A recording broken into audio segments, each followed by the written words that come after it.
Dnes som sa rozhodla urobiť video, aby sme si vyjasnili niekoľko vecí.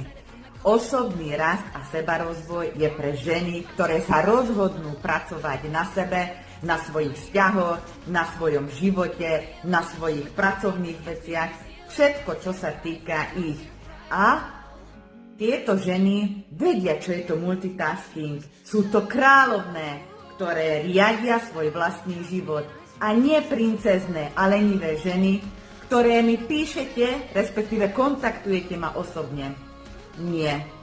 Poprosím vás, a chcete sa hrať na šéfky a dirigovať, alebo na ženy, ktoré si vyložia nohy a lakujú si nechty, nájdite si prosím vás bohatého muža, ktorý vám zaplatí či už opatrovateľku, alebo vám upratovačku zaplatí, kuchárku, záhradníka, učiteľku, čokoľvek.